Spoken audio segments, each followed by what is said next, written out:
ৰকিবুল হুছেইনক কংগ্ৰেছৰ সব মাইনৰিটি লিডাৰে বেয়া পায় আৰু এতিয়া টিকটৰ পিছততো মাইনৰিটি এৰিয়াতে মহাভাৰত হ'ব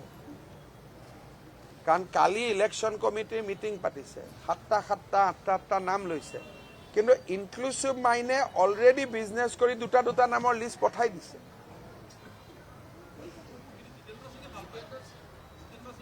কাক ভাল পায় ধুবুৰী সিটটো তেওঁক জিতেন্দ্ৰ সিঙে দিছিলে আৰু জিতেন্দ্ৰ সিঙো ৰজা ঘৰৰ মানুহটো তেওঁ এনেকুৱাই গতিকে তেওঁ আৰু কি মাটিৰ মানুহটো নহয় যদি জিতেন্দ্ৰ সিং মাটিৰ মানুহ হ'লহেঁতেন তেতিয়াহ'লে আগদিনাখন ভূপেন বৰাক দায়িত্ব দি পিছদিনাখন ৰকিবুল হুছেইনক দিয়ে নি যে সাধাৰণ কথা যে দুজন যদি নিগোচিয়েটৰ দিয়ে দুইজনৰ মাজতো এটা টিম হ'ব লাগিব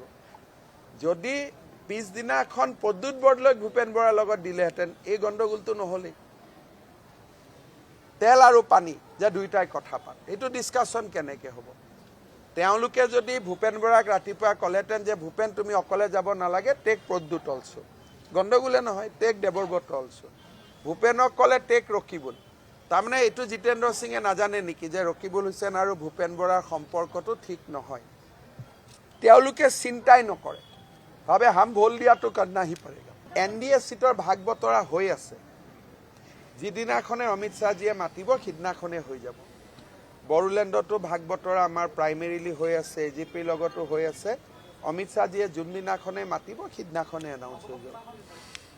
এটা সংখ্যা দিয়া হৈছে এইটোত আমাৰ এইবিলাকত কোনো সমস্যা নাই আহিব কাক নাম কওক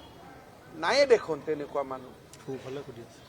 কিন্তু ভূপেন বৰাৰ লগত লখিমপুৰ নাওবৈচা বিহপুৰীয়া ৰঙা নদীৰ লোকসকল আহিব